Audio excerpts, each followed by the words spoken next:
దేవుడిచ్చిన ఈ దినాన్ని బట్టి దేవుని మహిమపరుస్తూ మనలందరినీ ఆయన సజీవ లెక్కలో ఉంచి నడిపించినందుకై ఆ దేవునికి మాత్రమే కృతజ్ఞతాస్తుతి స్తోత్రములు చెల్లిస్తూ చేరి వచ్చిన మీ అందరికీ మన దేవుడు రక్షకుడైన యేసుక్రీస్తు ప్రభుల వారి పేరిట నా హృదయపూర్వక వందనములు తెలియజేస్తున్నాను. ప్రార్థన చేసుకుని ఆయన సెలవు చేత వాక్య ధ్యానంలోనికి మనం ప్రవేశిద్దాం. ప్రార్థన. మహాపరిశుద్ధుడైన మా ప్రియ పరలోకపు తండ్రి, మీకే స్తోత్రములు నాయన. ఈ సాయంత్రకాల సమయమున మరొకసారి మీ సన్నిధానంలోనికి మీరు మమ్మల్ని నడిపించినందుకే స్తోత్రములు చెల్లిస్తున్నాం తండ్రి. మీ యొక్క విలువైన సందేశాన్ని మాకు బయలుపరచమని ప్రాధేయపడచ్చు. నిత్య జీవమును పొందుకోవాలంటే మేము ఏం చేయవలనో మాకు నేర్పించమని వేడుకొనొచ్చు. గ్రహింపు శక్తిని, వినగలిగే చెవులను మీ బిడ్డలకు అనుగ్రహించమని, మీ వాక్యమును మీ ఉద్దేశానుసారముగా ప్రకటించుటకు మీ ఆత్మ నడిపింపును సహాయమును మీ దాసునిగా జ్ఞాపకం చేసుకొని నాకు దయచేయమని వేడుకొనొచ్చు. మిమ్మల్ని మాత్రమే బహుగా హెచ్చిస్తూ మమ్మల్ని అందరినీ నా ప్రభువా బహుగా తగ్గించుకొనొచ్చు. ఈ కృతజ్ఞతాస్తుతి ప్రార్థన మా ప్రభువును ప్రియరక్షకుడైన యేసుక్రీస్తు ప్రభుల వారి పేరిట మీకే సమర్పించి ప్రార్థించి వేడుకొంచున్నాను తండ్రి. ఆమెన్.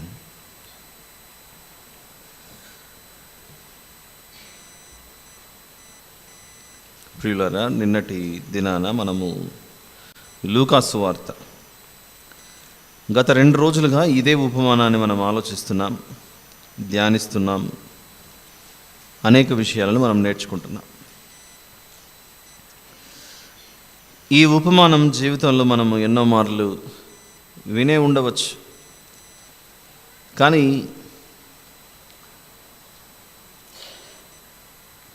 ఇప్పుడు వింటున్న ఈ వివరణ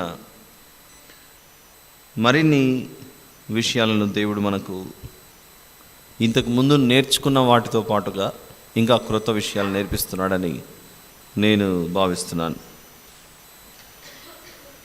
లూకాసు వార్త 10వ అధ్యాయము 29వ వచనం నుండి 37 వరకు, అందులో భాగంగా నిన్న మనము కొన్ని విషయాలను చూసాం. అయితే తాను నీతిమంతుడైనట్టు కనబరుచుకొనగోరి అతడు, అవును కానీ నా పొరుగు వాడేవాడని యేసును అడిగాను. అందుకు యేసు ప్రభు, ఒక మనుషుడు యెరూషలేము నుండి యెరికో పట్టణమునకు దిగి వెళ్ళుచు దొంగల చేతిలో చిక్కెను. వారు అతని బట్టలు దోచుకొని అతని కొట్టి కొరప్రాణంతో విడిచిపోయారు. అప్పుడు ఒక యాజకుడు ఆ త్రోవను వెళ్ళుట తటస్థించెను. అతడు అతనిని చూచి ప్రక్కగా పోయాను. అలాగుననే లేవీయుడొకడు ఆ చోటికి వచ్చి చూచి ప్రక్కగా పోయాను. అయితే ఒక సమరయుడు ప్రయాణమైపోవచ్చు అతడు పడి ఉన్న చోటికి వచ్చి అతనిని చూచి అతని మీద జాలిపడి దగ్గరకు పోయి నూనెయు ద్రాక్షరసమును పోసి అతని గాయములను కట్టి తన వాహనం మీద ఎక్కించి ఒక పూటకూళ్ళ వాని ఇంటికి తీసుకొని పోయి అతని పరామర్శించాను. మరునాడు అతడు 2 దేనారములు తీసి ఆ పూటకూళ్ళ వానికి ఇచ్చి, ఇతని పరామర్శించుము, నీవు ఇంకేమైనా ఖర్చు చేసిన ఎడల నేను మరలా వచ్చినప్పుడు అది నీకు తీర్చెదనని అతనితో చెప్పిపోయాను. కాగా దొంగల చేతిలో చిక్కిన వానికి ఈ ముగ్గురిలో ఎవడు పొరుగువాడాయనని నీకు తోచుచున్నది అని యేసు అడగగా అతడు అతని మీద జాలిపడిన వాడాయనను. అందుకు యేసు, నీవును వెళ్ళి అలాగు చేయమని అతనితో చెప్పాను. ఈ ఉపమానంలో 30వ వచనం మాత్రమే మనం నిన్న నేర్చుకోగలిగాం. ఒక మనుష్యుడు యెరూషలేము నుండి యెరికో పట్టణమునకు దిగి వెళ్ళుచు అనుంది. కనబడిన ఈ యెరూషలేము అను ఈ పట్టణం మనము దేనికి పోల్చి చూసాం నిన్నటి దినాన? పరలోకం నుండి. యెరికో పట్టణము అన్నది దేనిని సూచిస్తున్నట్లు మనం చూసాం?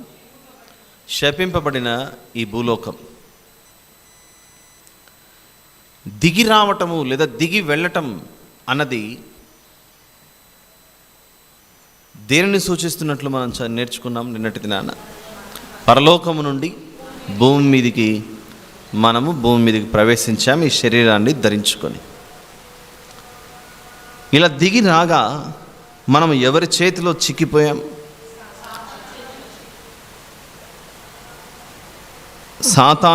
సాతాను యొక్క దూతలు, దొంగల చేతిలో చిక్కి మనము గాయపరచబడ్డాం. మన ప్రాణం ఎంతవరకు వెళ్ళిపోయింది? ఇప్పుడు ఇది కొర ప్రాణం వరకు వెళ్ళిపోయింది.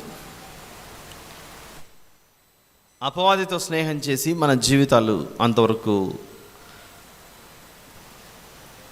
తీసుకొని మన జీవితాలు అపవాదితో మనంతట మనమే పాడు చేసుకున్నాం. ఇలా గాయాల పాలైన ఈ జీవితాలను బాగు చేయాల్సినటువంటి బాధ్యత ఎవరికి ఉందని ఒక చిన్న పరిచయం చూసి వెళ్ళిపోయాం మనం నిన్న. యాజకుడు ఏ గోత్రానికి సంబంధించిన వ్యక్తి? లేవి గోత్రానికి. యాజకుడు లేవి గోత్రానికి సంబంధించిన వ్యక్తి అయితే ఆ యాజకుడు పట్టించుకోలేదు. చివరికి లేవి గోత్రంలో ఉన్న లేవీయులు కూడా పట్టించుకోలేదు. అసలు ఈ సందర్భం ఎందుకు వచ్చింది? ఈ మంచి సమరయుడు అన్న ఈ ఉపమానాన్ని మనం ఎందుకు పరిశీలిస్తున్నాము? దారిలో పోతుంటే ఒక మనుషునికి గాయమైంది, ఇద్దరు చూశారు, పట్టించుకోకుండా వెళ్ళిపోయారు. అయితే మూడవ వాడు సమరయుడు చూశాడు, ఆదుకున్నాడు. అవసరమైతే ఇంకా ఏమైనా ఖర్చు పెడితే అది నా మీదకి వేయి, నేను ఖర్చు పెడతానన్నాడు. సాధారణంగా మనం వినింటే ఈ ఉపమానం గతంలో మన చరిత్రలో ఆపదలో ఉన్న వారికి సహాయం చేయాలి, అదే నేర్పిస్తున్నాడు అని మనం అనుకునే అవకాశం ఉంది. ప్రభువు పలికినది ఇక్కడ రాయబడినది కొంచెంగా కనబడుతున్న ఆ కొంచెం చాలా గొప్ప విషయాలు నేర్పించే ఒక అద్భుతమైన సందర్భం ఇది. సంగతులను పైపైన చూసుకుంటూ పోతే వాక్యంలో ఉన్న మాధుర్యం, అందులో ఉన్న లోతైన విషయాలు మనకు లభించవు. ఈ సమరయుని యొక్క ఉపమానం చెప్పడానికే గల కారణం ఆయన పని కట్టుకొని మీరందరూ కూర్చోండి నేను నేర్పిస్తానని చెప్పిన ఉపమానం కాదు ఇది. అది కూడా నిన్న ఆలోచించాం మనం. ఇది ఎలా ప్రారంభమైంది? ధర్మశాస్త్రాన్ని ఉపదేశించే ఒక ధర్మశాస్త్రోపదేశకుడు వచ్చాడు 25వ వచనంలో. బోధకుడా, నిత్యజీవమునకు వారసుడినగుటకు నేనేం చేయవలనని ఆయనను శోధించు అడిగాను. నువ్వు బోధకుడు అని తెలుసు, నీకు అన్నీ తెలుసుంటే ఎటర్నల్ లైఫ్, నిత్యజీవం పొందుకోవాలంటే నేనేం చేయాలి చెప్పు అన్నాడు. అతను ఏ స్టైల్లో అడిగాడో అదే స్టైల్లోనే యేసు ప్రభు, ధర్మశాస్త్రం అందు ఏం రాయబడింది, ఏం చదువుతున్నావు అంటే మొత్తం చెప్పాడు. నీ పూర్ణ హృదయంతో, నీ పూర్ణ మనస్సుతో దేవుని ప్రేమించు, నిన్ను వలె నీ పొరుగు వారిని ప్రేమించు, ఇవన్నీ చెప్పాడు. అయితే తనంతట తాను నీతిమంతుడు అయినట్లు కనపరచుకున్న గోరి నా పొరుగువాడేవుడు? చిన్న పరిచయం వింటున్నాం మనం ఈరోజు, నిన్న మొన్న మాట్లాడుకున్న విషయాలు. అప్పుడు ఆ పొరుగువాడెవడో, ఆ పొరుగువారిని ఎలా ప్రేమించాలో తెలియజెప్పడానికి ఈ ధర్మశాస్త్రోపదేశకునికి ఉపదేశిస్తున్నాడు మన బోధకుడు, దేవుడైన యేసు ప్రభు. అందులో తీసుకున్న ఒక అద్భుతమైన సందర్భమే యెరూషలేము నుండి యెరికోకు దిగిపోతున్నాడు ఒక వ్యక్తి. దొంగల చేతిలో చిక్కాడు, గాయాల పాలయ్యాడు, కొర ప్రాణంతో ఉన్నాడు. అలా కొర ప్రాణంతో ఉంటే పక్కనే వెళ్తున్నాడు ఒక యాజకుడు. ఆ యాజకుడు దగ్గరికి వెళ్ళి, ఈ యాజకుడు ఏం చెప్తుంటాడు జనాలకు? సాధారణంగా పూర్ణ హృదయంతో, పూర్ణ ఆత్మతో, పూర్ణ మనస్సుతో దేవుని ప్రేమించాలి అనే చెప్పాలి యాజకులు. నిన్ను వలె నీ పొరుగువారిని ప్రేమించు అనేదే చెప్పాలి ధర్మశాస్త్రోపదేశకుడు ప్రజలకు. మరి ప్రేమించడం అంటే దేవా నిన్ను ప్రేమిస్తున్నాను అని చెప్పడమేనా, లేక ఆ ప్రేమను క్రియల రూపంలో మనం చూపించగలుగుతున్నామా? గాయాల పాలై పడిపోయిన వ్యక్తిని యాజకుడు చూశాడు, వెళ్ళిపోయాడు. అంటే ఈ యాజకుడు ఎలా కనపడుతున్నాడు? కేవలం చెప్పేవాడుగా మాత్రమే ఉన్నాడు, కానీ దానిని ఆచరణ రూపంలో పెట్టేవాడుగా కనపడట్లేదు. అలానే ఒక లేవీయుడు కూడా చూశాడట, వెళ్ళిపోతున్నాడట, పట్టించుకోవట్లేదట. పట్టించుకోవట్లేదు అని అంటే అర్థం ఏంటి? వీళ్ళు ఏమైపోయినా పర్లేదు, వీరికి ఎన్ని గాయాలు తగిలినా నాకే సంబంధం లేదు అన్నట్లు వెళ్ళిపోతున్నాడు. యాజకులు అలా చేయొచ్చా చెప్పండి? లేవీయులు దేవుడు ఏర్పరచుకున్నవారు, నేనే వారికి స్వాస్థ్యం, ఇశ్రాయేలు దేశంలో వీరికి భూభాగం ఏది కూడా నేను ఇవ్వను, నేనే వారికి స్వాస్థ్యమని ఇశ్రాయేలీయుల మిగిలిన గోత్రాలందరికీ చెప్పాడు. 10వ వంతు తెచ్చి మీరు లేవీయులకు ఇవ్వాలి, వారు నా మాటలను మీకు ఉపదేశించాలి, నా మార్గంలో మిమ్మల్ని నడిపించాలి అనే బాధ్యతలన్నీ లేవీయులకు అప్పచెప్పాడు. యాజకుడు లేవీయుడే పట్టించుకోకపోతే ఇక ప్రజలను ఎవరు కాపాడాలి? ఒక సంఘంలో సంఘ సభ్యులందరి మీద ఎక్కువ బాధ్యత ఎవరికి ఉండాలి? ఎవరైనా మార్గం తప్పిపోతుంటే ఆ సంఘ కాపరికి ఉండాలి. కాపరి ఏం చేయాలి? లేదు నాయన, దేవుడు ఇలా చెబుతున్నాడు, నువ్వు అలా చేస్తే నీ బ్రతుకు ఇంకా నాశనం అయిపోతుందని హెచ్చరించాలి, చెప్పాలి. ఈ ప్రజలు ఏమైపోతే పోనీలే, నేను నా దారి నేను చూసుకుంటాను అని అనుకుంటే ఇంకా అతనిని బోధకుడు అని ఎందుకు అనాలి? ఉపదేశకుడు అని ఎందుకు అనాలి? కాపరి అనే మాట ఎందుకు ఉపయోగించాలి? ఒక వైద్యుడు ఉన్నాడు, స్టెటస్కోపు అన్నీ పెట్టుకొని తిరుగుతున్నాడు. డాక్టర్ ఓ పేషెంట్ వెళ్ళారు, జ్వరం వచ్చింది కొంచెం చెక్ చేయండి అని. అటు ఇటు తిరుగుతున్నాడు 100 సార్లు, కానీ పట్టించుకున్న దిక్కే లేదు అక్కడ. రోగిగానే మిగిలిపోయాడు. వైద్యుడు మాత్రం అన్నీ తెలిసినా పట్టించుకోకపోతే చివరికి హాని ఎవరికి కలుగుతుంది? ఆ రోగి రోగంతో చచ్చిపోతాడు. ఇక్కడైతే డాక్టర్ని ఎవరు లెక్కడకపోవచ్చేమో, కానీ పరలోకమందున్న దేవుడు మాత్రం ఇక్కడ ఉన్నటువంటి యాజకులకు, లేవీయులకు, పనివారిని ఖచ్చితంగా ప్రశ్నిస్తాడు. ఇదిగో నేను ఇక బాధ్యత అప్పచెబితే నువ్వు ఎందుకు చేయలేదని ప్రశ్నిస్తాడో లేదో కూడా మనం ఒకసారి బైబిల్లోనికి వెళ్ళి చూద్దాం. యెహెజ్కేలు గ్రంథంలో యెహెజ్కేలు గారు గొప్ప ప్రవక్త అయితే 3వ అధ్యాయంలో యెహెజ్కేలు గారితోనే, అమ్మో ఈయన యెహెజ్కేలు గొప్ప దైవజనుడు, నా దాసుడు కాబట్టి కొంచెం సున్నితంగా మాట్లాడదాము అని అనట్లేదు దేవుడు. అక్కడ 3వ అధ్యాయంలో యెహెజ్కేలు గ్రంథము 3వ అధ్యాయంలో 18 నుండి నేను చదువుతున్నాను. ఎక్కువ ఉంది, సమయం కూడా మనకు తక్కువ ఉంది కనుక. అవశ్యముగా నీవు మరణమవుదువని నేను దుర్మార్గుని గురించి ఆజ్ఞయ్యగా నీవు అతనిని హెచ్చరిక చేయకయు, అతడు జీవించినట్లు తన దుర్మార్గతను విడిచిపెట్టవలనని వారిని హెచ్చరిక చేయకయు నుండిన ఎడల ఆ దుర్మార్గుడు తాను చేసిన దోషమును బట్టి మరణమవును గాని అతని రక్తమునకు నిన్ను ఉత్తరవాదిగా ఎంచుదును. ఏం జరుగుతుంది ఇక్కడ?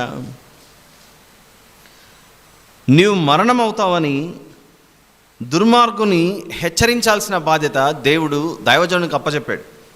అయితే ఈ యెహెజ్కేలు గారు నువ్వు చెబితే నేను వినను, హెచ్చరిక చెయ్యను అని దేవునితో అంటే ఆ దుర్మార్గుడు చేసిన పాపమును బట్టి నశించిపోతాడు. అయితే నశించిపోయిన ఆ దుర్మార్గుని యొక్క రక్తమునకు నిన్ను ఉత్తరవాదిగా ఎంచుతాను, నిన్ను విడిచిపెట్టాను. చెప్పమంటే చెప్పలేదుగా,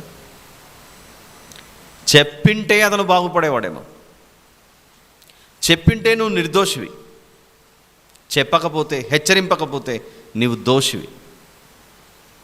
యోనా గారు నేను చెప్పను అని వెళ్ళిపోయాడు. నినేవే పట్టణానికి వెళ్ళి ప్రకటించమంటే నేను చెప్పను అని తర్షీషుకు ఓడ ఎక్కి వెళ్ళిపోతాడు. నువ్వు నా మాట వినవా అని దేవుడు ఆ ఓడలో ఉన్నప్పుడు సముద్రం మీద గొప్ప తుఫాను చెలరేగి మనుషులందరూ యోనా గారిని పట్టుకొని ఆ ఓడలో నుండి సముద్రంలోకి వేయగానే చేప వచ్చి మింగేస్తుంది. ఆ చేప కడుపులో ఉండి మొరపెడుతున్నాడు, నేను తప్పు చేశాను, నన్ను క్షమించు, ఇప్పుడు నాకు బుద్ధి వచ్చింది, నేను వెళ్ళి నినేవే పట్టణస్థులకు నువ్వేం చెప్పమంటే అది చెప్తానన్నాడు. ఒక పాపి నశించిపోతుంటే, ఒక దుర్మార్గుడు నశించిపోతుంటే చూడలేని మనసులో కనబడుతున్నాడు మన దేవుడు. వారి మీద కనికరం చూపించే దేవుడుగా కనబడుతున్నాడు మన దేవుడు. అలా నశించిపోతున్న వారిని కనికరించి సువార్తను పంపించే పని ఎప్పుడు దేవుడు చేస్తుంటాడు. ఆ సువార్తను మోసుకొని వెళ్ళవలసినటువంటిది సువార్తికులు, సేవకులు. అలా ఈ లూకా సువార్త 10లో ఒక వ్యక్తి గాయాల పాలయ్యాడు. యెరూషలేము నుండి యెరికో పట్టణానికి వెళ్తుంటే గాయాల పాలైతే, దేవుణ్ణి ప్రేమించడం అంటే ఎదురుగా కనబడుతున్న వ్యక్తి గాయపడినప్పుడు నువ్వు అతన్ని పట్టించుకోకపోతే నువ్వు నాకు యాజకుడు ఎలా అవుతావు? లేవి గోత్రమును ఎంచుకున్నదే నాకు సేవ చేయడానికి. ఒక వ్యక్తికి దేవుడు అంటే చాలా ఇష్టం అంట. మనకు కూడా చాలా ఇష్టం ఉండొచ్చు. నిజంగా మనం ఇక్కడ ఉన్న వాళ్ళము దేవుడు నిజంగా ఇప్పుడు కనబడి ఇక్కడ దిగి మనందరితో ఒకరితో ఒకరు ఇండివిజువల్గా దేవుడు మనతో మాట్లాడుతూ, అయ్యా నేనంటే నీకు ఇష్టమా అని అడిగాడు అనుకోండి. పేతురు గారిని అదే కదా అడిగిండేది. పేతురు, నీవు నన్ను ప్రేమించున్నావు అని అంటాడు యోహాను సువార్త చివరి అధ్యాయంలో. అయితే నా గొర్రెలను మేపుము, నా గొర్రెలను కాయము, పదే పదే చెప్తుంటాడు అన్నమాట. మన సమాధానం కూడా అదే ఉండొచ్చు. ఆయన దృష్టిలో మనమందరం ఆయన బిడ్డలం కనుక, బిడ్డను నన్ను ప్రేమిస్తున్నావా అని అడిగితే, అవును తండ్రి ప్రేమిస్తున్నాను, ఇదే సమాధానం ఇస్తాం మనం. నువ్వు నిజంగా నన్ను ప్రేమిస్తుంటే నువ్వు ఈ పని చేయగలుగుతున్నావా అని మనల్ని యోహాను గారు రాసిన మొదటి పత్రిక 4వ అధ్యాయంలో ఒక వచనాన్ని చూడమంటున్నాడు. 20వ వచనాన్ని చదువుకుందాం. యోహాను సువార్త మొదటి అధ్యాయము 4వ అధ్యాయము 20వ వచనం చూద్దాం. యోహాను గారు రాసిన మొదటి పత్రిక 4వ అధ్యాయము 20వ వచనం. ఎవడైనను నేను దేవుని ప్రేమించుచున్నానని చెప్పి తన సహోదరుని ద్వేషించిన ఎడల అతడు అబద్ధికుడగును. తాను చూచిన తన సహోదరుని ప్రేమింపనివాడు తాను చూడని దేవుని ప్రేమింపలేడు అని క్రింద ఫుట్నోట్లో ఎట్లు ప్రేమింపగలడు? ఒకడు నేను దేవుని ప్రేమించున్నానని చెప్తున్నాడట.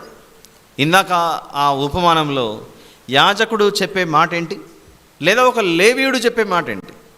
నాకు దేవుడు అంటే ఇష్టము అని చెప్పే మాట చెప్తాడు. మరి దేవుడు అంటే ఇష్టం అని చెప్పినప్పుడు తన సహోదరుని ద్వేషించిన ఎడల అతడు అబద్ధికుడు కదా. ఎదురు కనబడుతున్న సహోదరుణ్ణి ప్రేమింపనివాడు చూడని దేవుని ఎలా ప్రేమింపగలడు? అది నా ఆజ్ఞ కదా. నేనిచ్చిన ఆజ్ఞను మీరు పాటించకపోతే ఎలా? ప్రశ్న అది.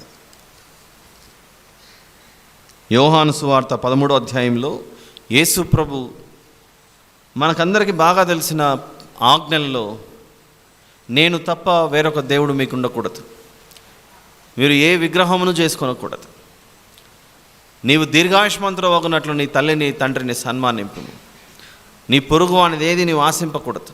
ఇలాంటి మాటలన్నీ, ఆజ్ఞలన్నీ మనకు ఎలాగైతే తెలుసో, క్రొత్త నిబంధనకు వచ్చిన తర్వాత ముందు చెప్పినదే మరొకసారి రిపీట్ చేస్తున్నాడు దేవుడు. యోహాను సువార్త 13వ అధ్యాయము 34వ వచనం. మీరు ఒకరినొకరు ప్రేమింపవలెనని మీకు క్రొత్త ఆజ్ఞ ఇచ్చుచున్నాను, నేను మిమ్మును ప్రేమించినట్టే మీరును ఒకరినొకరు ప్రేమింపవలెను.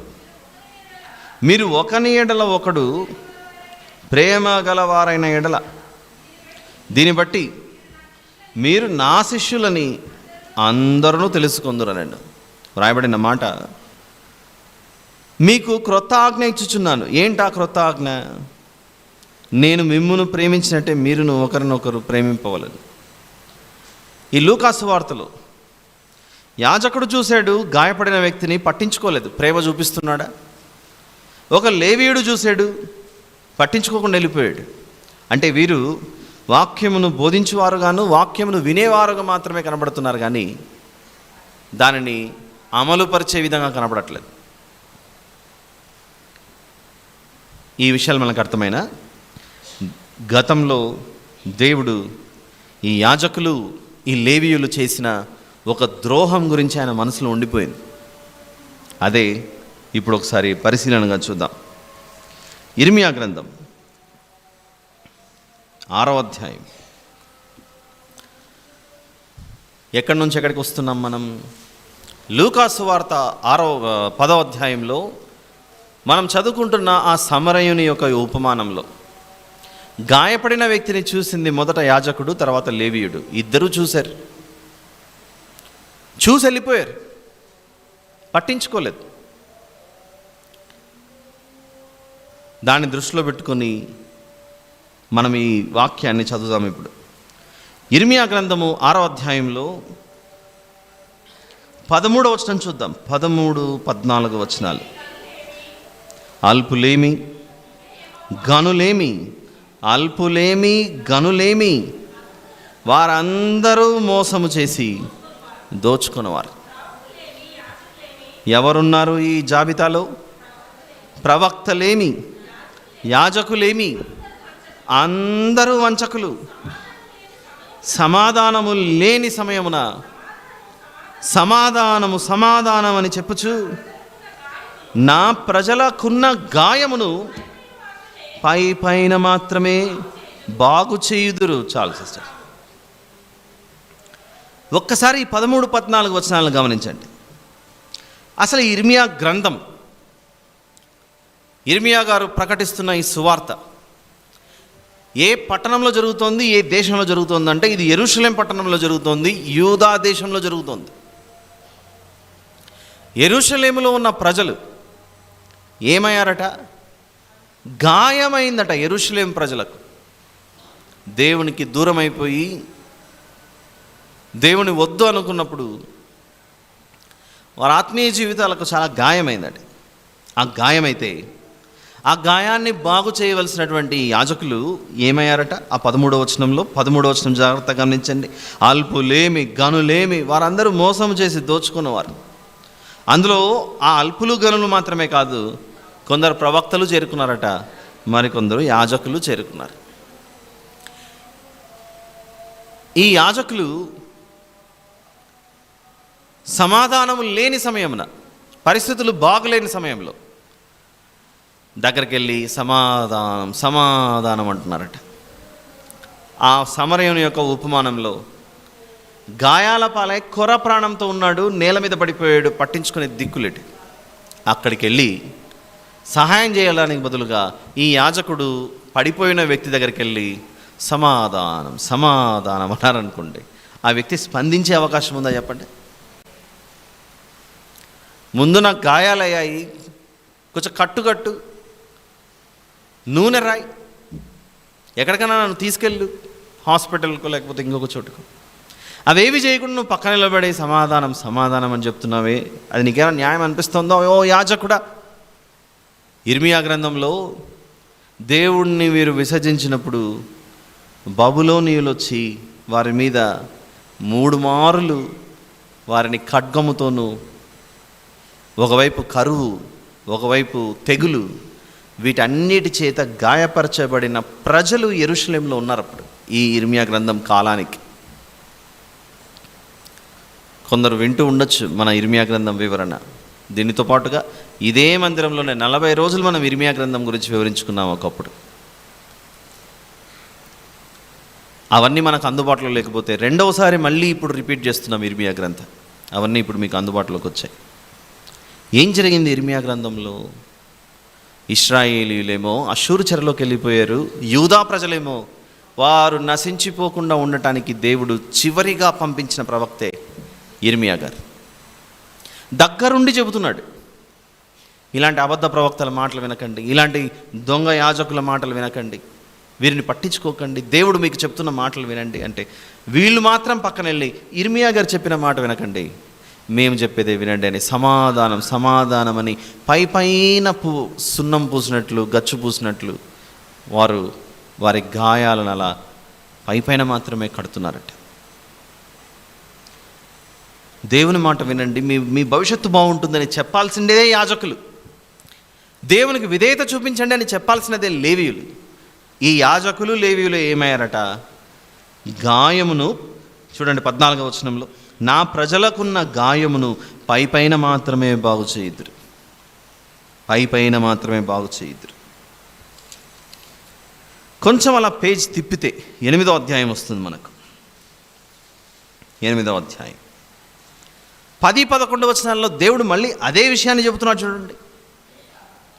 గనుక వారి భార్యలను అన్యులకు అప్పగింతును, వారిని జయించు వారికి వారి పొలములను అప్పగింతునని అల్పులేమి గనులేమి అందరూ మోసము చేసి దోచుకున్న వారు, ప్రవక్తలేమి యాజకులేమి అందరూ వంచకులు, సమాధానము లేని సమయమున సమాధానము సమాధానము అని వారు చెప్పుచు నా జనుల గాయమును పైపైన మాత్రమే బాగు చేయుదురు. పట్టించుకోవట్లేదు. ఓ ధర్మశాస్త్రోపదేశకుడా, నిత్య జీవంలోనికి ప్రజలను నడిపించవలసిన బాధ్యత నీదే. నీకు వాక్యం తెలుసుగా, నిన్ను వల్ల నీ పొరుగు వారిని ప్రేమించమని, నీ పూర్ణ హృదయంతో పూర్ణాత్మతో దేవుని ప్రేమించాలన్న విషయం నీకు తెలుసు. కానీ నువ్వు ఎందుకు దానిని చూపించట్లేదు? గాయాల పైన వారిని నువ్వు ఎందుకు ఆదుకోవట్లేదు? గాయపరిచినది ఎవరు మన జీవితాలను? సాతానుడు. దేవునితో ఉంటే మీ భవిష్యత్తు బాగుంటుందని హెచ్చరించాల్సినటువంటి వీరే పట్టించుకోకుండా వీరి జీవితాలను నాశనం చేస్తున్నారు. ఇంకా కొంచెం ముందుకెళ్తే 12వ అధ్యాయం ఇర్మియా గ్రంథం 12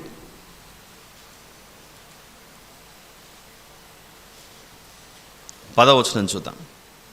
ఇర్మియా గ్రంథము 12వ అధ్యాయము 10వ వచనం. కాపరులు అనేకులు నా ద్రాక్ష తోటలను చెరిపివేసి ఉన్నారు, నా సొత్తును త్రొక్కివేసి ఉన్నారు, నాకిష్టమైన పొలమును పాడుగాను ఎడారిగాను చేసి ఉన్నారు. మనకొక విషయం ఈరోజు ఇంకా కొంచెం క్లారిటీ వస్తుంది. ఆ సమరయుని యొక్క ఉపమానంలో కనబడుతున్న యాజకులు, కనబడుతున్న లేవీయులు ఎవరు అనంటే, ఒకనాడు పాత నిబంధన నుండి ప్రారంభమై ఇప్పుడు యేసు ప్రభు ఎదురు కనబడుతున్న ఈవెన్ ధర్మశాస్త్రోపదేశకుడు కూడా ప్రజలను పట్టించుకుంటున్న వ్యక్తులుగా కనపడట్లేదు. నిర్లక్ష్యం చేస్తున్నారు దేవుని ప్రజలను. దేవుని యొక్క గొర్రెల మందను, ఈ గొర్రెలు ఏమైనా పర్లేదు, మాకు అవసరం లేదు అన్నట్లుగా ప్రవర్తిస్తున్నారు ఈ యాజకులు, లేవీయులు అనేది అర్థమైంది. ఇప్పుడు మనకు అర్థం కావాల్సింది ఏంటంటే, ఒక మనుషుడు యెరూషలేము నుండి యెరికోకు దిగిపోవచుండగా గాయపడ్డాడు. ఇంతకు ఆ మనిషి ఎవరు? గాయపడినది ఎవరు? అది కూడా తెలియాలి మనకు. అవునండి, నేను 2 రోజుల నుంచి వింటున్నాం, గాయపడినది ఎవరో కాదు మనమే అని చెప్పుకుంటున్నాం కదా. అయితే ఇంకా కొంచెం లోతుల్లోనికి వెళ్ళి ఆలోచిస్తే, మీకా గ్రంథం 1వ అధ్యాయం, మీకా గ్రంథం 1వ అధ్యాయం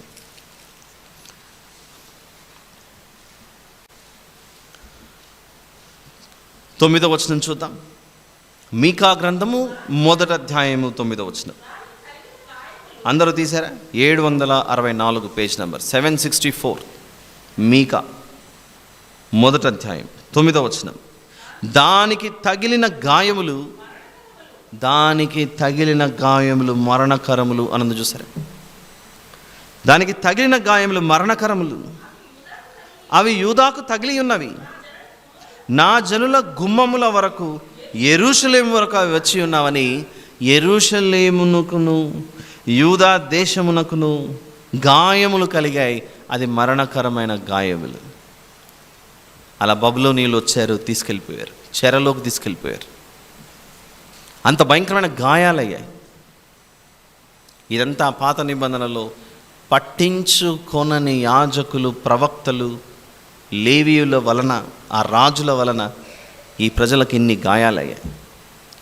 నాయకుడు, నడిపించేవాడు, బోధించేవాడు మనం ఇది చేయాలి, దేవుని గ్రంథంలో ఇది ఉంది అని ఖచ్చితంగా, ఖండితంగా చెబితే ప్రజలు ఎందుకు వినరు? ఉండొచ్చు అవిధేయులు. ఇర్మియా గారు చెబుతుంటే పట్టించుకోకుండా పెడచెవిన పెట్టి వెళ్ళిపోయిన వాళ్ళు ఉన్నారు. కానీ చెప్పాల్సిన బాధ్యత అయితే వీరికి ఉందిగా.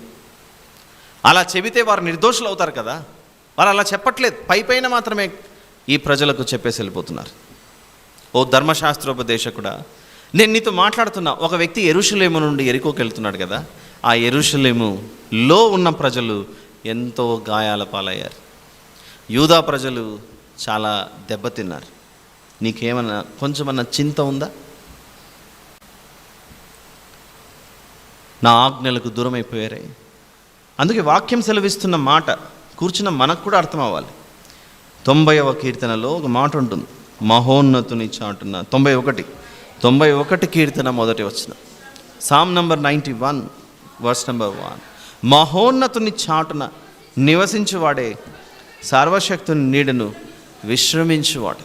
మనం ఆయన చాటున ఆయన నీడను విశ్రమించకుండా వెళ్ళి దొంగల చేతిలో పడితే వాడికి ఆశ ఏముంటుంది చెప్పండి? మాకు మేలు చేయాలని ఉంటుందా? మనల్ని ఎప్పుడు దోచుకోవాలని ఆలోచన ఉంటుందా?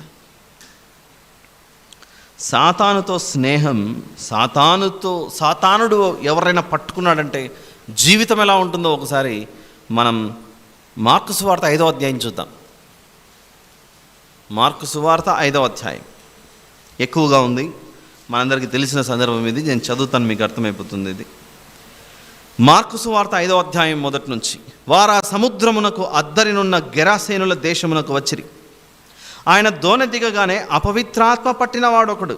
అపవిత్రాత్మ అంటే సాతానుడు, వాని అనుచరులు. ఆ అపవిత్రాత్మ పట్టినవాడు ఒకడు సమాధులలో నుండి వచ్చి ఆయనకు ఎదురుపడెను. వాడు సమాధులలో వాసము చేసేటివాడు. సంకెళ్లతోనైనను ఎవడునూ వాని బంధింపలేకపోయాను.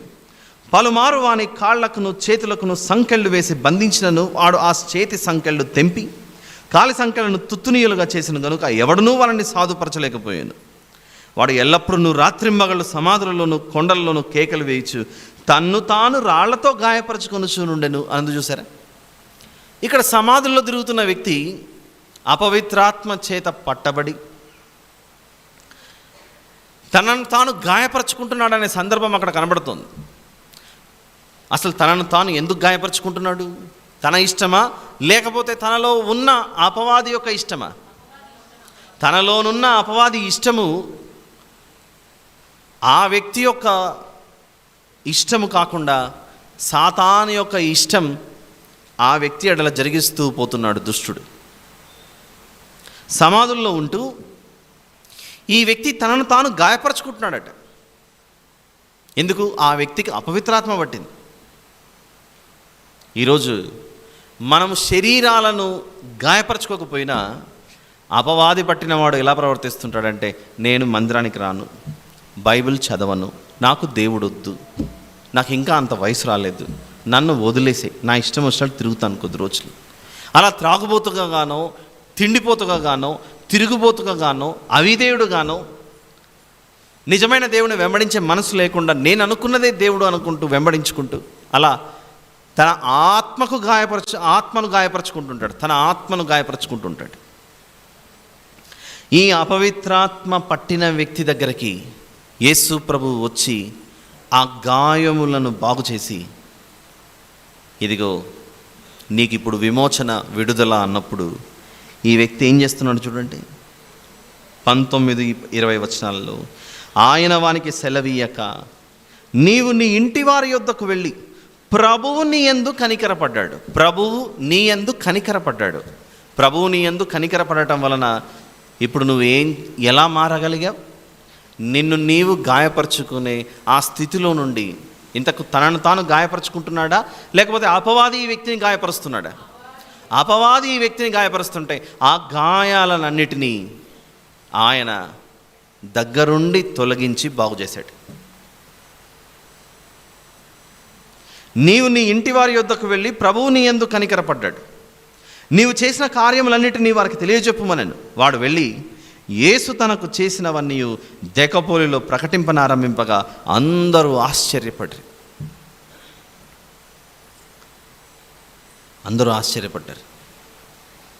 గాయాల పాలైన వ్యక్తిని బాగు చేసింది ఎవరు? ఇక్కడ యేసు ప్రభు బాగు చేశాడు.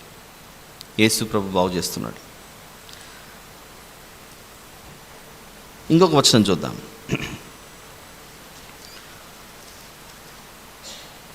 ఇర్మియా గ్రంథంలోకి వెళ్దాం. 30వ అధ్యాయం చూద్దాం. ఏం జరుగుతుంది ఇర్మియా గ్రంథంలో? ఇందాక మనం చూసినది మీరు మర్చిపోకూడదు. మీరు మర్చిపోతే మన ఆత్మీయ జీవితాలు ఎలాంటివి? ఇసుక మీద పేరు రాసుకున్నట్లుగా వాక్యాలను రాసుకోకూడదు. చెప్పండి, ఇర్మియా గ్రంథంలో ఇందాక ఏ వచనాలు చూసాం?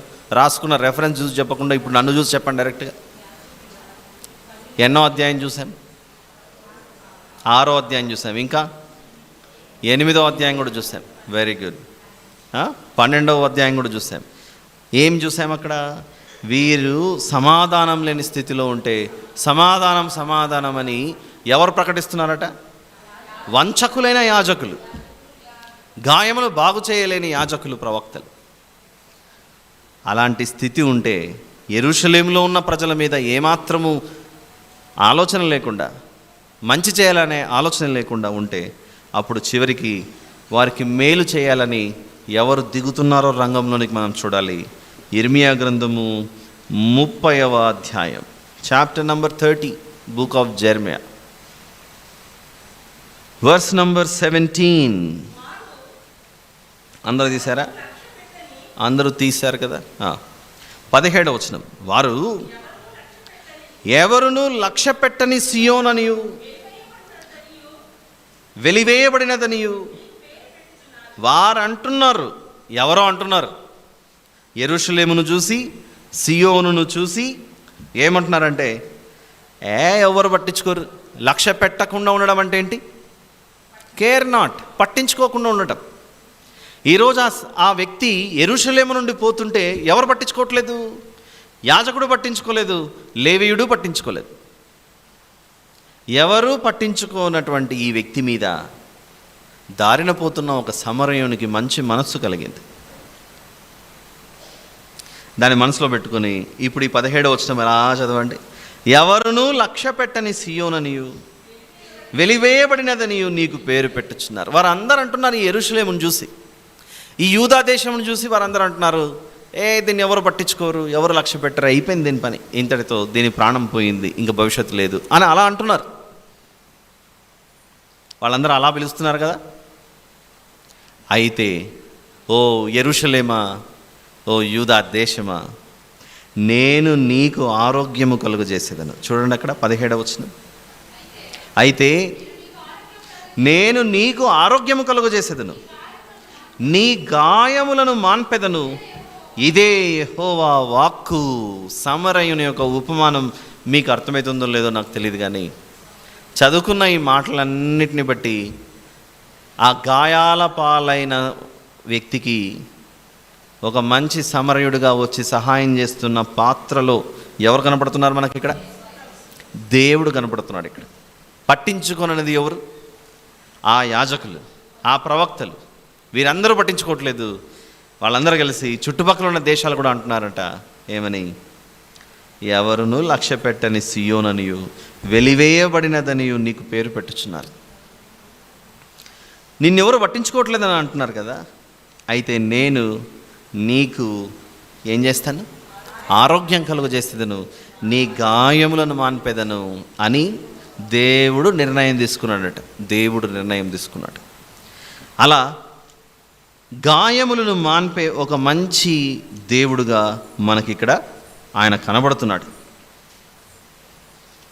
దీన్ని బట్టి లూకా సువార్తలో ఆ సమరయుని యొక్క ఉపమానంలో ఇప్పుడు జాగ్రత్తగా అక్కడికి వెళ్ళి మనం చూద్దాం.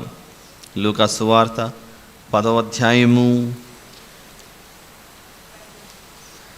33వ వచనం చూద్దాం. అయితే ఒక సమరయుడు ప్రయాణమైపోవచ్చు, అతడు పడి ఉన్న చోటికి వచ్చి అతనిని చూచి అతని మీద జాలిపడి దగ్గరకు పోయి నూనెయు ద్రాక్షరసమును పోసి అతని గాయములను కట్టి తన వాహనం మీద ఎక్కించి ఈ యొక్క పూటకుళ్ళవని ఇంటికి తీసుకుని పోయి. ఈ వచనం ఒక సమరయుడు వెళ్తున్నాడట, ప్రయాణమైపోవచ్చు. అతడు పడి ఉన్న చోటికి వచ్చాడట. పడి ఉన్న చోటికి వచ్చాడు. ఒక సమరయుడు చూశాడు, బాగా గాయాలయ్యాయి, ఇతనికి ఏమైనా చేయాలి అనే మనసు తట్టింది, అనే ఆలోచన కలిగింది. ముందర యాజకుడు వెళ్ళాడు, సహాయం చేద్దామని ఆలోచన లేదు. లేవీయుడు వెళ్ళాడు, సహాయం చేయాలని ఆలోచన రాలేదు. కానీ సమరయునికి వచ్చింది. ఇంతకీ సమరయుని గురించి మనకు కొంచెం అవగాహన ఉండాలి. యోహాను సువార్త 4వ అధ్యాయంలో యెరూషలేములో ఉండేవారికి సమరయలో ఉండేవారికి ఉన్న వ్యత్యాసం, తేడా. కొన్ని వాక్యాలు ఇలా విని వెళ్ళిపోతే కొన్ని సందర్భాల్లో అర్థం అవ్వవు మనకు. మళ్ళీ ఒకసారి వినాలి, చల్లగా ఏకాంతంగా కూర్చొని మళ్ళీ వింటేనే అర్థమవుతాయి. అందుకే చాలాసార్లు చెప్పాను, we need to learn some wonderful lessons from cattle. పశువులను చూసి కొన్ని విషయాలు నేర్చుకోవాలి మనం. అది ఉదయం అంతా ఆ పొలంలో మేత మేస్తూ మేస్తూ కడుపు నింపుకొని వెళ్ళిపోతుంది. సాయంత్రం అయిన తర్వాత తన పాకలోకి వెళ్ళి కూర్చుంటుంది. నెమ్మదిగా అలా కూర్చొని ఉదయం నుంచి సాయంత్రం వరకు ఏం జరిగిందో అని దీర్ఘంగా ఆలోచిస్తున్నట్లు కనబడుతుంది ఆ పశువుల శాలలో. అలా ఆలోచించుకుంటూ ఎంతో చూడముచ్చటగా ఆ కింది నోరు మాత్రమే కదులుతుంటుంది, పై నోరు కదలదు. మీరు గమనిస్తే పశువు అది నెమరు వేసేటప్పుడు కింద నోరును అలా బ్యూటిఫుల్గా అలా తిప్పుతూ అలా పైకి తీస్తుంటుంది, అలా తిప్పుతూ అలా పైకి తీస్తుంటుంది. ఒక అద్భుతమైన జీవితం అది. పశువుకే కాదు, మనకు కూడా పెట్టాడు. మనం భోజనం చేసేటప్పుడు ఎప్పటికి కూడా కదలనేది మన అప్పర్ టీత్, పైన ఉన్నటువంటి నోరు ఎప్పుడు కదలదు, అది అలానే ఉంటుంది. కిందున్న నోరు మాత్రమే కిందికి పైకి పోతుంటుంది భోజనం చేసేటప్పుడు. దేవుడు నాయన, కిందున్న భూలోకం కదల్చబడుతుంది, పైనున్న పరలోకం ఏనాడు కదల్చబడదు. స్థిరమైనది పరలోకం, కదల్చబడేదే కిందున్న ఈ భూలోకం. నువ్వు తింటున్న ప్రతిసారి నీకు పరలోకం గుర్తు రావాలి. కదలనిది కదల్చబడనిది ఒక అద్భుతమైన లోకం. స్థిరమైనది పరలోకం, స్థిరము కానిది క్రిందున్న భూలోకం. గుర్తొస్తాడా దేవుడు ఇప్పుడు మనకు? తింటున్న ప్రతిసారి కదులుతూనే ఉంటుంది, ఏ డైరెక్షన్లో కావస్తే అలా ఊగుతుంటుంది మన నోరు. సరే, యోహాను సువార్త 4వ అధ్యాయం. ఎలాగైనా సరే మీ ఆలోచన పరలోకం మీద ఉండాలన్న ఉద్దేశంతో చెప్తున్న ఈ ఎగ్జాంపుల్స్ అంతే. ఈ ఎగ్జాంపుల్స్ మనం మర్చిపోకూడదు. యోహాను సువార్త 4వ అధ్యాయంలో 9వ వచనంలో యూదులు అనగా యెరూషలేము ప్రజలు, ఇశ్రాయేలీయులు సమరయులతో వారి యొక్క సాంగత్యం ఎలా ఉంటుందో చెబుతుంది ఆ స్త్రీ. ఆ సమరయ స్త్రీ, యోహాను సువార్త 4:9, ఆ సమరయ స్త్రీ, యూదుడవైన నీవు సమరయ స్త్రీనైనా నన్ను దాహమునకిమ్మని ఎలాగ అడుగుచున్నావని ఆయనతో చెప్పాను. ఎలాగనగా యూదులు సమరయులతో సాంగత్యము చేయరు. ఆగుదాం ఇక్కడ. యూదులట సమరయులతో సాంగత్యం చేయరట. యూదులు అంటే యెరూషలేము, ఇశ్రాయేలు ప్రజలు. యెరూషలేము నుండి బయలుదేరేవారు, యెరూషలేము మందిరంలో పనిచేసేవాళ్ళు. ఇంకా చెప్పాలంటే సమరయులు కనబడితే చీచిపోపో అనుకుంటూ దూరం వెళ్ళిపోయేవాళ్ళట. వారి సమీపం పోవడానికి కూడా ఇష్టపడరట. కానీ మనం ఇందాక చదువుకున్న ఉపమానంలో యెరూషలేము నుండి ఒక వ్యక్తి బయలుదేరాడు, ఎరికోకు పోచుంటే గాయపడ్డాడు. అంటే యెరూషలేము నుండి బయలుదేరిన వ్యక్తి పని మీద ఎరికోకు పోతుంటే స్థానికుడు వెళ్తుంటే యాజకుడు లేవీయుడు ఏ జనాంగానికి సంబంధించిన వ్యక్తి? ఇశ్రాయేలీయులకు సంబంధించిన వ్యక్తి. ఒక ఇశ్రాయేలీయుడు మరొక వ్యక్తి మీద, మరో యెరూషలేము నివాసి మీద అనుకుందాం. అంటే యెరూషలేము నుండి ఎరికోకపోతున్న వ్యక్తి నిజంగానే యూదుడా, ఇశ్రాయేలీయుడా అంటే అక్కడ ఉన్నటువంటి మాటలను బట్టి ఆలోచిస్తే యెరూషలేము నుండే పోతున్నాడు అనుకుందాం కొద్దిసేపు. యాజకులకు లేవీయులకు మాత్రం నా పొరుగువాడైన ఈ సోదరుడు గాయపడితే నాకు ఇష్టం లేదు, నేను అతని దగ్గరికి వెళ్ళి ఆదుకోని అంటున్నాడు. ఐ డోంట్ వాంట్ హిమ్ అంటున్నాడు. యూదులేమో సమరయులతో సాంగత్యం చేయరు, కానీ అక్కడ గాయపడిన వ్యక్తి వద్దకు ఎవరు వెళ్ళారు అని అంటే సమరయుడు వెళ్ళాడు. వీరేమో ఈ వ్యక్తిని అంటరాని వాడుగా చూస్తున్నారు, ఆ సమరయుడేమో అందరూ నా వారే అని చూస్తున్నాడు. ఎవరు గొప్పవారుగా కనపడాలి ఇప్పుడు? ఇశ్రాయేలీయులు, యూదులేమో వీరు అంటరాని వాళ్ళు అన్నట్లుగా చూస్తున్నారు సమరయులను. కానీ సమరయులు మాత్రము మేమంతా ఒకటే అనే అభిప్రాయంలో ఉన్నారండి. ఆ విషయము తిరిగి తెలియపరచడానికే యేసు ప్రభు ఒక సమరయ స్త్రీ వద్దకు వెళ్ళి, అమ్మా నాకు కొన్ని నీళ్ళు ఇవ్వు అని అడుగుతున్నాడు. అప్పుడు ఆవిడంటుంది, మీరు యూదులు కదా, మీరు యూదులైతే మాతో సాంగత్యం చేయడం ఏంటి, మేము నీళ్ళు ఇస్తే మీరు తాగడం ఏంటి అంటే, యేసు ప్రభు నువ్వు సమరయుడవైనా సరే, ఇశ్రాయేలుడవైనా సరే, ఎవరైనా సరే, మీరందరూ నా దృష్టిలో సమానమే, మీ అందరికీ నేను మేలు చేయడానికే వచ్చాను. అప్పుడు ఆ సమరయ స్త్రీ యొక్క ఆత్మీయ జీవితం అంతా ప్రభువుకు తెలుసు కనుక అన్ని విషయాలు చెప్పినప్పుడు ఆవిడ సంతోషంతో ఎగిరి గంతులు వేస్తూ, ఇదిగో నేను మెస్సయ్యను చూశాను అనుకుంటూ ఊరంతటికి వెళ్ళి చెబుతుంది. అందరూ వస్తారు ప్రభు వద్దకు, ఆయన మాటలు విని రక్షణలోనికి నడిపించబడతారు. అక్కడ ఆయనతో సహవాసం చేయాలని ఇష్టపడ్డారు. అక్కడ ఆత్మ సంబంధమైన గాయాలు కలిగిన వారి వద్దకు ఎవరెళ్ళారు? యేసు ప్రభు వెళ్ళి ఆ సమరయ ప్రాంతంలో ఉన్న వారిని రక్షించే పనిలో ఉన్నాడు. అక్కడ యెరూషలేము నుండి ఆయన బయలుదేరి, యెరూషలేములో నుండి తదితర ప్రాంతాల నుండి ఆయన సువార్త పరిచర్య చేస్తూ ఆ సమరయ ప్రాంతానికి వెళ్ళి వారిని కూడా తనవారే అని భావిస్తున్నాడు. అక్కడ చూడండి, అక్కడ లూకా సువార్త 10లో పదే పదే ఉపమానం కనుక అక్కడికే వచ్చి మళ్ళీ వినాలి మనం.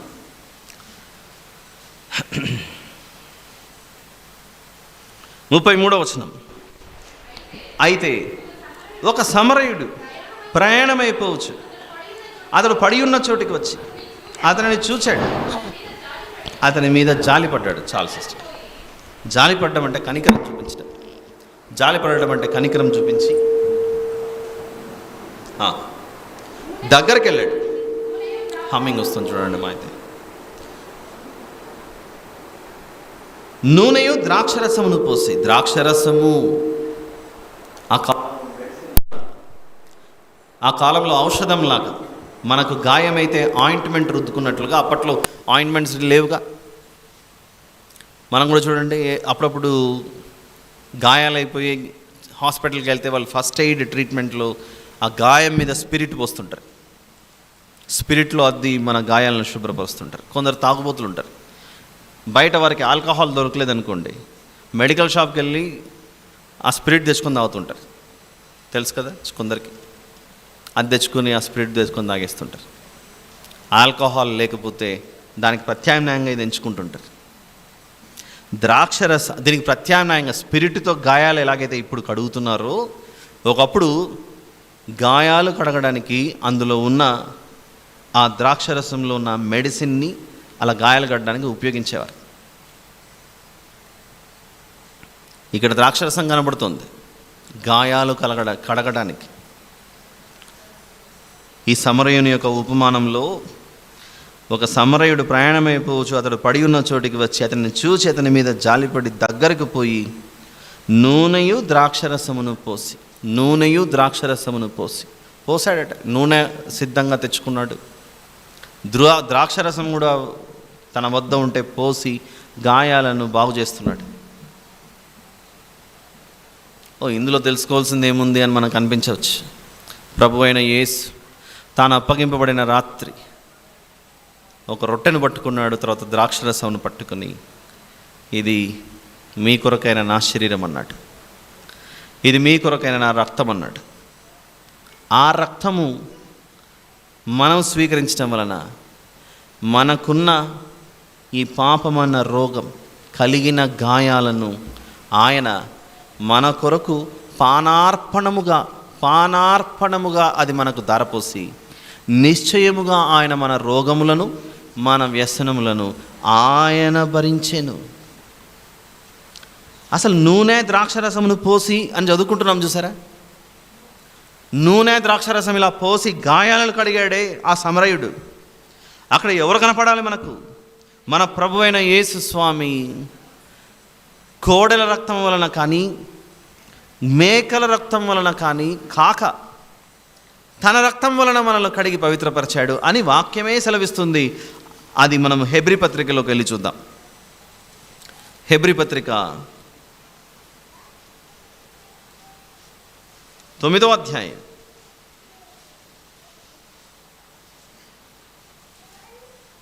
12వ వచనం చూద్దాం.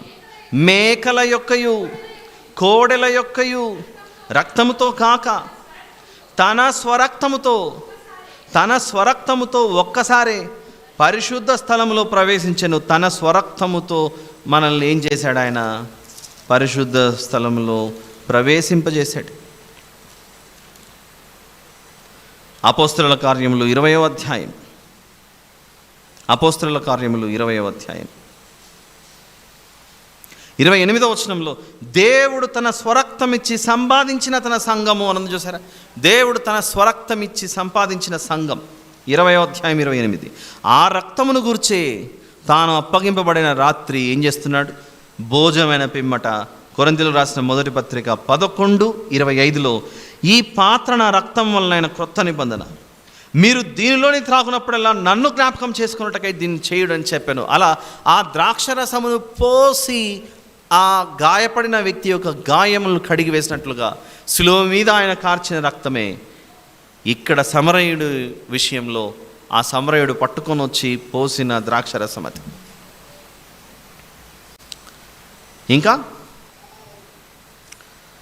నూనెయు ద్రాక్షరసమును పోసి అతని గాయములను కట్టి తన వాహనము మీద ఎక్కించి ఈ యొక్క పూటకూళ్ళ వాని ఇంటికి తీసుకుని పోయి అతన్ని పరామర్శించాను. పూటకూళ్ళ వాని ఇంటికి తీసుకెళ్ళాడట.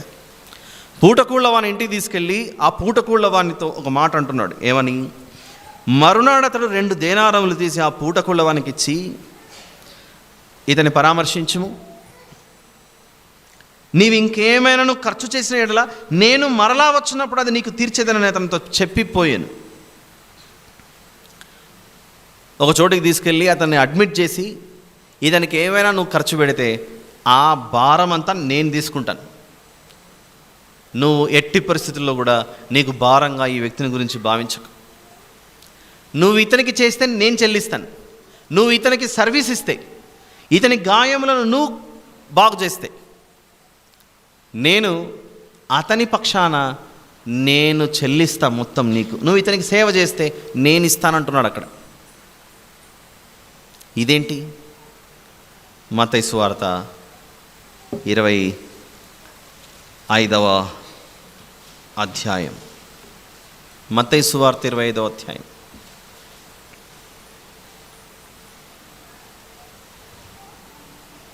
35వ వచనం చూద్దాం. మత్తయి సువార్త 25వ అధ్యాయం 35. అందరు తీశారా?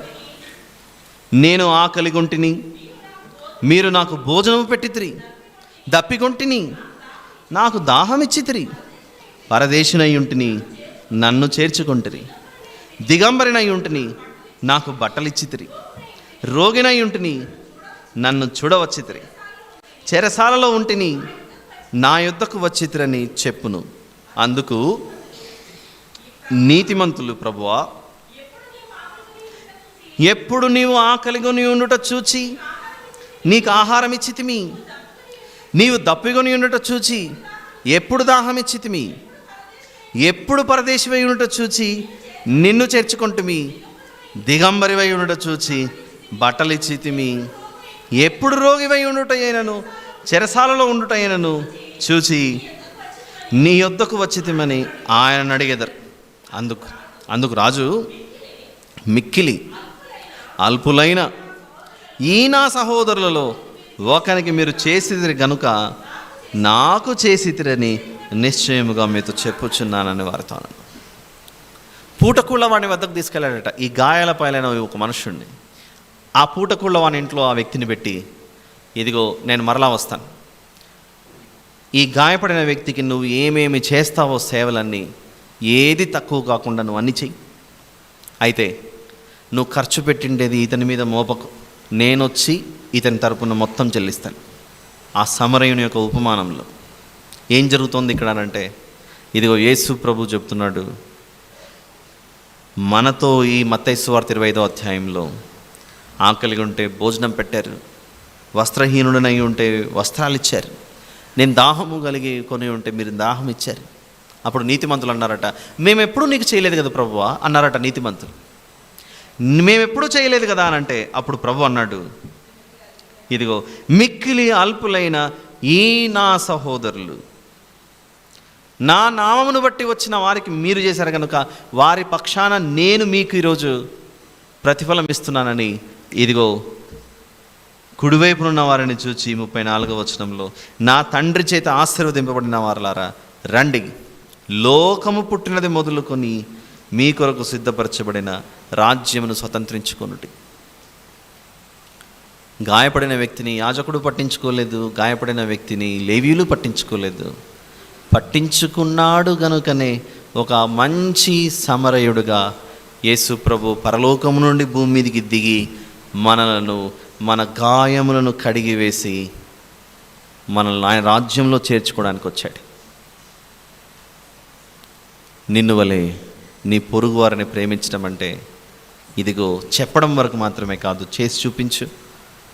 ఆ ధర్మశాస్త్రోపదేశకుని చెబుతున్నాడు. మీరు అసహించుకుంటున్నారు, మీ పక్కనే ఆనుకున్న సమరయులను పట్టించుకోవట్లేదు.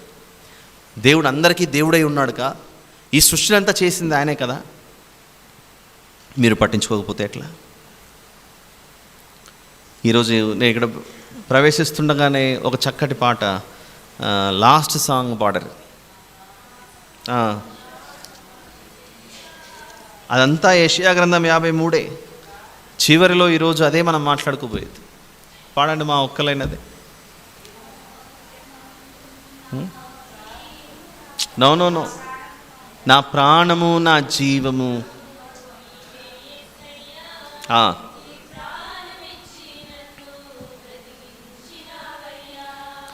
నా ప్రాణము నా జీవము నీవే యేసయ్యా, నన్ను బ్రతికించినావయ్యా యేసయ్యా. ఆల్రైట్, నా ప్రాణమిచ్చి బ్రతికించావు, నీ ప్రాణమిచ్చి నన్ను బ్రతికించావు. అక్కడ గాయపడిన ఆ వ్యక్తికి మొత్తం నేను చెల్లిస్తాను అతని మీద మోపకని ఆ సమరయుని యొక్క ఉపమానంలో చేశాడు. అది యెషయా గ్రంథం 53.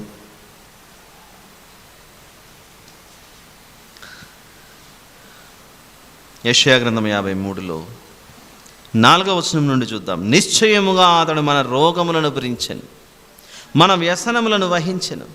ఆయనను మొత్తబడిన వానిగాను, దేవుని వలన బాధింపబడిన వానిగాను, శ్రమ నొందిన వానిగాను మనం అతనిని ఎంచితిమి. మన అతిక్రమ క్రియలను బట్టి అతడు గాయపరచబడెను, మన దోషములను బట్టి నలుగుగొట్టబడెను. మన సమాధానార్థమైన శిక్ష అతని మీద పడెను. మొత్తం ఆయన తీసుకున్నాడట, పెనాల్టీ మొత్తం ఆయన తీసుకున్నాడట. 4వ వచనంలో అతడు మన రోగములను భరించాను. ఇక్కడ గాయపడింది ఈ వ్యక్తి, ఖర్చు పెట్టింది మాత్రం మరొకరు. ఇతను బాగుపడితే చాలని ఆశ కనపడుతుంది ఆ వ్యక్తిలో. ఓ ధర్మశాస్త్రోపదేశకుడా, మళ్ళీ ఇప్పుడు విన్నావు కదా, నీ పొరుగువాడు ఎవరో చెప్పు అనంటే ఆ యాజకుడు ధర్మశాస్త్రోపదేశకుడు కనీసం తన నోటిలో ఇదిగో నువ్వు చెప్పిన సమరయుడే అనే పదం కూడా రాలేదు. చూడండి, ఆ పదం పలకడానికి కూడా ఇష్టపడట్లేదు ఆ వ్యక్తి. మీరు గమనించండి ఒకసారి. లూకాసు వార్త 10వ అధ్యాయంలో కొన్ని సందర్భాలలో మనం మనుషులను ఎంతవరకు ద్వేషిస్తామంటే, ఇదిగో నేను ఆ మనిషి పేరు కూడా ఎత్తానంటారు. వాళ్ళ గురించి నాతో మాట్లాడకు, ఆ పేరే నా ముందర ప్రస్తావించక, అసలు ఆ పేరు వింటుంటేనే నాకేమో అయిపోతుంది అన్నట్లుగా మనం అంత ద్వేషం పెంచుకొని ఉంటాం. లూకాసు వార్త 10లో చివరిలో 36వ వచనంలో యేసు ప్రభు ఆ ధర్మశాస్త్రోపదేశకుని అడుగుతున్నాడు. కాగా దొంగల చేతిలో చిక్కిన వానికి ఈ ముగ్గురిలో ఎవడు పొరుగువాడాయనని నీకు తోచున్నది చెప్పు ఓ ధర్మశాస్త్రోపదేశకుడా. అప్పుడు అతను అంటున్నాడు, అతని మీద జాలిపడిన వాడే అనను. అతని మీద జాలిపడిన వాడే అన్నాడే కానీ నువ్వు చెప్పిన సమరయుడు అనే పదం పలకట్లేదు. చూడండి అక్కడ. అంటే ఆ వ్యక్తి నోట్లో సమరయుడు అనే పదం అనటానికి కూడా ఇష్టపడట్లేదు. మనకు కూడా కొన్ని సందర్భాల్లో కొన్ని పేర్లు చెప్తే మన అంతరంగం రగిలిపోతుంటుంది. కారాలు మిరియాలే, కడుపు మంటే. ఆ పేరు చెప్పకుండా ఆ పేరు చెప్తే ఎక్కడ లేని రోషం. ఈరోజు ఈ ధర్మశాస్త్రోపదేశకుడు ప్రభువు దృష్టిలో అలా కనపడుతున్నాడు. ఇంత చెప్పిన తర్వాత కూడా కనీసం నోట్లో యాజకుడు కాదు, లేవీయుడు కాదు, ఆ సమరయుడే ఆ మాట అనలేదు, జాలిపడినవాడే అంటున్నాడు అక్కడ. ఎన్ని గొప్ప విషయాలు మనకు అయితే అందుకు యేసు ప్రభు అంటున్నాడు, నువ్వు వెళ్ళి అలాగూ చేయమని తనతో చెప్పాను. నిత్య జీవం కావాలంటే ఇవన్నీ నువ్వు చెయ్యి, ఇంక విడిచిపెట్టే పంతాలు, పగలు, ద్వేషాలు అన్నీ వదిలి దేవుణ్ణి ప్రేమించడం అంటే ఏంటో నేర్చుకో. సకల మానవులను ఆయనే చేసిండేది. ముగించే ముందు ఒక 2 వచనాలు చూపించి ముగిస్తాను. సామెతల గ్రంథం 3వ అధ్యాయం.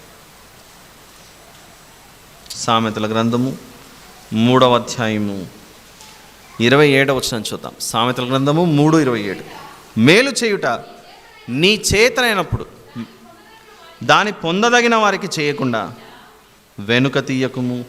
మేలు చేయడానికి నీ చేతనైతే దాన్ని పొందదగిన వారికి చేయకుండా వెనుక తీయకుము. అది ఓల్డ్ టెస్టిమెంటే.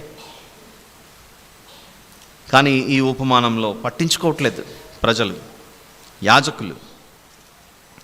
ఇంకొక మాట చూద్దాం. గలతీ పత్రిక 6వ అధ్యాయం. గలతీలకు రాసిన పత్రిక 6వ అధ్యాయం 10వ వచనం చదవండి అందరు. గలతీలకు రాసిన పత్రిక 6వ అధ్యాయం 10వ వచనం. కాబట్టి మనకు సమయము దొరికిన కొలది అందరి ఎడలను విశేషముగా విశ్వాస గృహమునకు చేరిన వారి ఎడలను మేలు చేయుదము. మేలు చేయటం మర్చిపోకూడదు. యేసు ప్రభు మనకు మేలు చేశాడు కనుకనే మనం పరలోకానికి అర్హత సంపాదించాం. లేదంటే ఆ సిలువ మీద మనం కొట్టబడేవారు. పాపం చేసిన ప్రతి ఒక్కరూ సిలువ ఎక్కాల్సిందే అనే కండిషన్ దేవుడు చెప్పింటే ఈరోజు మనం అందరము సిలువ మీద వేలాడదేయబడాల్సిన వారు. అవమానం నొందాడు. అవమానము ఆయన మన పక్షాన వాటిని భరించాడు, నిందలు భరించాడు. ఆకాశానికి భూమికి మధ్యలో వేలాడదీయబడ్డాడు. ప్రజలందరూ చూస్తుండగా ఆయన వేసుకున్న వస్త్రాలను తీసి చీట్లు వేసి వంచుకున్నారు. దేవుడు భూమి మీదకి నరుని రూపంలో వస్తే ఆయనను గుర్తుపట్టక అసలు ఎవరికైనా అంత భయంకరమైన శిక్ష వేయచ్చా? చేయని నేరానికి పిలాతు వచ్చి అంటున్నాడు, ఇతనిలో శిక్ష వేసే వ్యక్తి అంటున్నాడు, ఇతనిలో నాకు ఏ దోషం కనపడట్లేదని. ఇతనిలో ఏ దోషము కనపడినప్పుడు అంత భయంకరమైన శిక్ష ఎందుకు పడింది అని అంటే, ఇదిగో మనల్ని ఆ శిక్ష నుండి తప్పించడానికి. ఓ యాజకుడా, ఓ ధర్మశాస్త్రోపదేశకుడా, ఓ లేవీయుడా, నీకు అలాంటి జాలి చూపించే మనస్సు ఉందా? కరుణ చూపించే మనస్సు ఉందా? మనల్ని కూడా ఇదే ప్రశ్నిస్తున్నాడు ఈరోజు. ఇదిగో బలహీనులైన వారిని బలపరిచే పనిలో మనం ఉన్నామా? దేవునికి దూరం అయిపోయే వారిని, సాతాను యొక్క బంధకాలలో ఉన్నవారిని, సాతాను అపవిత్రాత్మల చేత బంధింపబడిన వారిని మనం విడిపించే పని మనకుందా? ఎక్కడ 2-3 కూర్చుంటే ఆయన గురించి మనం మాట్లాడుకుంటూ బలపడుతున్నామా? లేకపోతే ఇంకా లోక సంబంధమైన వాటి గురించి ఆలోచిస్తూ సమయాన్ని వృధా చేసుకుంటున్నాం? ఆలోచించండి. అందుకే చాలా కాలం క్రితం ఇక్కడే చెప్పాను, లైఫ్ బ్యాంకింగ్ సిస్టమ్ అని. బ్యాంకుల్లో డబ్బులు వేసుకొని రోజు ఏటీఎం పెట్టి విత్డ్రా చేస్తుంటే చివరికి ఏమవుతుంది? బ్యాంక్ బ్యాలెన్స్ ఖాళీ. మనం భూమి మీదకి వచ్చినప్పుడు కూడా మనిషికి ఇన్ని దినాలు అని దేవుడు మనకు వేసి పెట్టి పంపించాడు. అందుకే ఇంగ్లీష్లో నీ వయసు ఎంత అనే ప్రశ్నను హౌ ఓల్డ్ ఆర్ యూ అని అంటారు. నీ వయసు ఎంత అనే దానిని హౌ ఓల్డ్ ఆర్ యూ అంటారు. హౌ ఓల్డ్, నువ్వు ఎంత పాతగైపోయావు అని అర్థం. ఇప్పుడు మనం ఒక వెహికల్ కొన్నాం, 2 వీలరో 3 వీలరో 4 వీలరో ఏదో. How old is this vehicle అంటాం. నువ్వు 2 ఏళ్ల క్రితం కొనింటే 2 ఏళ్ళు అయిందండి, 2 ఏళ్ళు పాతది అది. How old is this vehicle, 5 ఏళ్ళు అయిందండి ఇంకా వాడుతున్నాం. ఎన్ని ఏళ్ళు పాతది? 5 ఏళ్ళు పాతది. ఇప్పుడు మన వయసు ఒక 50-60 అన్నాం అనుకోండి, మనం భూమి మీదకి వచ్చి ఎంత పాతగైపోయాం? 60 ఏళ్ళు పాతగైపోయాం. పాతగైపోతే ఎక్కడికి వెళ్ళిపోతాం? ఏ వస్తువైనా మన ఇంట్లో ఫ్రిడ్జ్లు, మిక్సీలు, గ్రైండర్లు ఇలాంటివన్నీ ఉంటాయి. పాతగా కొద్దీ ఎక్కడికి వెళ్ళిపోతుంటాయి? ఇవి మెకానిక్ షాప్కి వెళ్తుంటాయి, వర్క్షాప్కి వెళ్తుంటాయి, రిపేర్కి వస్తుంటాయి. అవి వర్క్షాప్కి, మనం హాస్పిటళ్ళకు. అక్కడ మెకానిక్లు, ఇక్కడ డాక్టర్లు. చివరికి లాస్ట్ ఫైనల్గా ఏమంటాడంటే ఏ మెకానిక్ అయినా, ఈ బండి బోర్కి వచ్చింది సార్, ఇంకేం చేయలేము అని అంటాడు. కొత్త బండి కొనాల్సిందే అంట, బోర్కి వచ్చింది చేయాలి. ఈ భూమి కూడా నేను మోసి నాకు బోరు కొట్టేసావని అంటుంది ఒకరోజు. అప్పుడు మనల్ని ముదిమి వచ్చే వరకు ఎత్తుకునేవాడు ఆయనే తన చంక పెట్టుకొని ఎత్తుకొని మనల్ని క్షేమమైన స్థలంలోకి తీసుకెళ్తాడు. ఆయన ఒడిలో ఉంటే మహోన్నతుని చాటును నివసించువాడే, సర్వశక్తుని నీడను విశ్రమించువాడు. ఆయన హస్తముల క్రింద ఉండను అని నువ్వు పరిగెత్తుకుంటూ పోతే, అందుకే కోడి పిల్లల గురించి దేవుడు మన ఇంటి, ఇప్పుడంటే సిటీలో కోడి పిల్లలు లేవు, కానీ నిజంగా ఆ పాతకాలంలో ఇంటి దగ్గర జరిగే సన్నివేశాలన్నీ మనకు గుర్తుంటే దేవుడు చాలా అద్భుతంగా మనకు అర్థమవుతాడు. ఒక కోడి తన పిల్లలను తన రెక్కల కింద కాపాడుకునే విధానం మీరు ఎప్పుడైనా గమనిస్తే, ఒకవేళ గమనించకపోతే ఇంటికి ఒక కోడిని తెచ్చుకొని పెంచుకోండి, తినడానికి కాదు, దేవుని కూర్చున్న విషయాలు నేర్చుకోవడానికి. కోడి పిల్లలు భూమి మీద తిరుగుతుంటే మీరు గమనించండి, దాని యొక్క భూమి మీద చిన్న కోడి పిల్లలు ఆ శబ్దం చేసుకుంటూ తిరుగుతూ ఉంటే ప్రమాదాన్ని పసిగడుతుంది ఆ కోడి పిల్లల తల్లి. ప్రమాదాన్ని పసిగట్టి దాని భాషలో ఒక శబ్దం చేస్తుంది. ఆ శబ్దం చేయగానే కోడి పిల్లలు పరుగున వచ్చి రెక్కల కిందికి వచ్చేస్తాయి. అప్పుడప్పుడు ఏమవుతుందంటే దూరం ఉన్న పిల్లలు దగ్గరికి చేరుకోలేని ఆ సమయం రాగానే పైనుంచి ఒక డేగనో గద్దనో కాకో వచ్చి ఎత్తుకొని పోతుంది. ఎందుకు ఆ కోడి పిల్లను గద్ద ఎత్తుకుపోయింది, ఎందుకు ఆ కోడి పిల్లను డేగ ఎత్తుకొని పోయింది అని అంటే, రెక్కల చాటున ఉండకుండా దూరం వెళ్ళిపోయింది కోడిపిల్ల. రెక్కల చాటున ఉండకుండా పరిగెత్తుకొని వెళ్ళిపోయింది కోడిపిల్ల, గద్దెత్తుకుపోయింది. మనకు అర్థమైతే ఇది దేవుని చాటున నివసించాలని ఆశ కలిగి ఉండక దూరం వెళ్ళిపోతే సాతానుడు వచ్చి నేను ఎత్తుకొని వెళ్ళిపోతాడు. అందుకే మన ఇంట్లో వేటిని పెంచుకోవాలి, కోడి పిల్లలు పెంచుకోండి. ఈరోజు చర్చికి వెళ్ళి ఏం చేసుకో, మా పాస్టర్ గారికి కోడి అంటే చాలా ఇష్టమేమో, అందుకే కోడి పిల్లలు. అయ్యో, నేను అంటున్నది యెరూషలేమా, కోడి తన పిల్లలను తన రెక్కల చాటున ఎలాగైతే చేర్చుకుంటుందో, ఎన్నో మార్లు నేను నిన్ను చేర్చుకోవాలని ఇష్టపడ్డాను, కానీ నువ్వే దూరం అయిపోయావు అని మత్తయి సువార్తలో ప్రభు పలికిన మాట మనకు అర్థమవుదా? దాని గురించి చెబుతున్నాను. అది అర్థం అవ్వాలంటే భూమి మీద జరుగుతున్న కొన్ని సంఘటనలు గుర్తుపెట్టుకో. All right, thank you very much. ఇంతటితో సమాప్తం. ఈరోజుకి ప్రార్థన చేసుకున్నాను. పరిశుద్ధుడైన మా తండ్రి, మీకే స్తోత్రములు నాయన. మీ చల్లని రెక్కల నీడ క్రింద ఉంటే మేము అపవాది చేత గాయపరచబడం నా ప్రభువా. మేము యెరూషలేములో ఉండవలసిన వారం తండ్రి, అలా కాక ఎరికోకు ప్రయాణం చేస్తామంటే మాత్రం మేము గాయాల పాలవుతాం. ఒక వ్యక్తి తెలిసి తెలియక ప్రయాణం చేస్తూ పోయాడు, గాయాల పాలయ్యాడు. ఆ తర్వాత ఒక మంచి వ్యక్తి వచ్చి ఆదుకున్నాడు. ఆ సమరయుడిగా ఆ ఉపమానంలో కనబడుతున్నది మా రక్షకుడైన యేసు ప్రభు అన్న విషయం మేము గ్రహించుటకు మా మనోనేత్రములు తెరవమని ప్రాధేయపడచ్చు. ఇంత చక్కటి వాక్యాన్ని మీరు మాకు అనుగ్రహించినందుకే స్తోత్రములు చెల్లిస్తూ మా ప్రభువును ప్రియరక్షకుడైన యేసు ప్రభు వారి పేట అడిగి వేడుకొని సమర్పిస్తున్నాను తండ్రి. ఆమేన్.